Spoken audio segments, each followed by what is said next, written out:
دیکھیے میں چند باتیں اپنے بارے میں ذرا بارے گرانہ گزرے تو عرض کر دوں. تحدیثاً للنعمہ، کوئی اپنی بڑائی نہیں،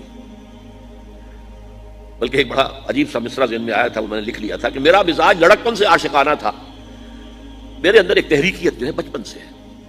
ہائی اسکول کا طالب علم تھا، علامہ اقبال سے متاثر تھا، تحریک پاکستان کا کارکن تھا، حصار ڈسٹرکٹ مسلم اسٹوڈنٹس فیڈریشن کا میں جنرل سیکرٹری تھا، اور دن رات دورے کرتا تھا. ہانسی جا رہا ہوں، سر سے جا رہا ہوں، مختلف مقامات پر ہم جلوس نکالتے تھے، جلسے کرتے تھے، نوائے وقت لے کر پھیل جاتے تھے، اسے اور سے جا کے بیچا کرتے تھے. اس کے بعد 10 سال میں نے اپنی زندگی کے جو ہے جماعت اسلامی کی نظر کیے ہیں، اور اسے بہت کچھ پایا بھی ہے، اپنی توانائیاں دی بھی ہیں، پایا بھی ہے. لیکن پھر یہ دیکھ کر کہ وہ انتخابی سیاست کی دلدل میں پھنس گئی ہے، اپنا اختلاف رائے پوری طرح پیش کر کے. اور جب معلوم ہوا مولانا مودودی مرحوم کا فیصلہ کہ ہم نے تو اسی راستے پر چلنا ہے، تو ہم نے کہا قالوا سلاما، پھر ہم علیحدہ ہو گئے. علیحدہ ہونے والے بڑے بڑے لوگ تھے، مولانا امین اصغر اصلاحی، عبدالغفار حسن، عبدالرحیم اشرف، شیخ سلطان احمد، بڑے بڑے لوگ تھے. 8 سال صحرائے تیہ کے اندر میں بھی بھٹکتا رہا کہ یہ بڑے لوگ کچھ کام کریں، یہ آگے آئیں اور یہ کوئی جماعت بنائیں. میری تو عمر 25 برس تھی اس وقت کل، تو میں تو کوئی تحریک کا آغاز نہیں کر سکتا تھا. They failed utterly. They tried but failed. سن 65 میں فیصلہ کیا کہ اب جو بھی ہو مجھے تو اپنی قبر میں اترنا ہے اور جواب دینا ہے اللہ کے ہاں. تب میں نے نقل مکانی کی اور میں لاہور آیا. اس وقت سے میں نے کیا کام شروع کیا، وہی تجدید ایمان بذریعہ قرآن.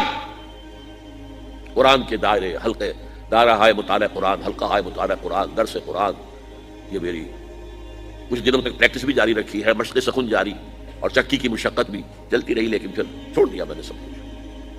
آج سمجھیے کہ 35 برس ہو گئے کہ میں نے 1 منٹ 1 لہجہ دنیا کمانے کے لیے صرف نہیں کیا. پروفیشن تک کر دیا 70 کے 71 کی شروع. پھر تنظیم قائم کی ہے. یہ قرآن کی محنت سے انجمن خدام القرآن قائم ہوئی، اس کی ذیلی شاخیں قائم ہوئی. کراچی میں ہوئی، ملتان میں ہوئی، فیصل آباد میں ہوئی، پنڈی میں ہوئی، پشاور میں ہوئی، کوئٹہ میں ہوئی. ان کے تحت قرآن اکیڈمیاں بنی، ہر جگہ نہیں، کچھ جگہوں پر. ہمارے ہاں بنی، کراچی میں بنی، بڑی بنی. قرآنی درسگاہیں، قرآنی 1 سالہ کورس، رمضان مبارک میں 6 گھنٹے کی تراویح کی نماز، دورہ ترجمہ قرآن کے ساتھ. پہلے قرآن کا ترجمہ سنو 4 رکوع کا، پھر کھڑے ہو کر قاری صاحب سے سنو، پھر بیٹھ جاؤ، پھر 40 منٹ 50 منٹ، پھر اگلے 4 رکوع جو ہے ان کا مطالعہ کرو، پھر کھڑے ہو جاؤ. 6 گھنٹے لگے.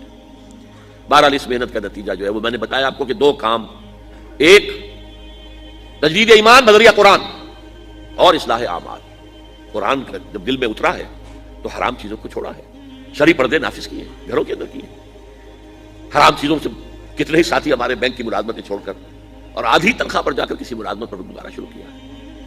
کتنے ہی تھے جو کہ رشوت لیتے تھے اور ان کے گل چھر رہے تھے، اس کے بعد ان کی سوکھی روٹی ہو گئی، گوشت ان کے گھر میں آنا بند ہو گیا. یہ سب کچھ ہوا ہے، ہو رہا ہے. رفتار کم ہے لیکن ہو رہا ہے. یہ نہ سمجھیں کہ ہے نہیں، ابھی نظر نہیں آ رہا ہے لیکن ہو رہا ہے.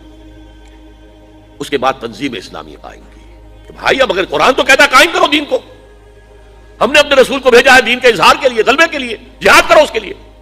سورہ صف میں بھی فوراً اس کے بعد جہاد. یا ایھا الذین آمنوا ھل ادلکم علی تجارۃ تنجیکم من عذاب الیم تؤمنون باللہ ورسولہ وتجاہدون فی سبیل اللہ باموالکم وانفسکم.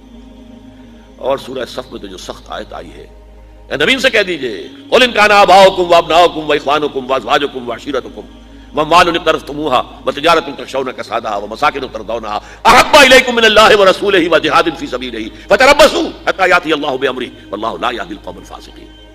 اے نبی کہہ دیجئے اے لوگوں، اگر تمہیں اپنے باپ اور بیٹے اور بھائی اور بیویاں یا بیویوں کے لیے شوہر اور رشتہ دار اور وہ مال جو تم نے بڑی محنت سے جمع کیے ہیں اور وہ کاروبار جو تم نے بڑی محنت سے جمائے ہیں اور اندیشہ رہتا ہے کہ کہیں کساد بازاری نہ ہو جائے، اور وہ محل جو تم نے تعمیر کیے ہیں، جو حویلیاں بنائی ہیں جو تمہیں بہت محبوب ہیں، اگر ان 8 چیزوں کی محبت اللہ اور اس کے رسول اور جہاد کی محبت سے بڑھتی ہے، اگر زیادہ ہے تو جاؤ دفعہ ہو جاؤ، انتظار کرو جا کر کہ اللہ اپنا فیصلہ سنا دے.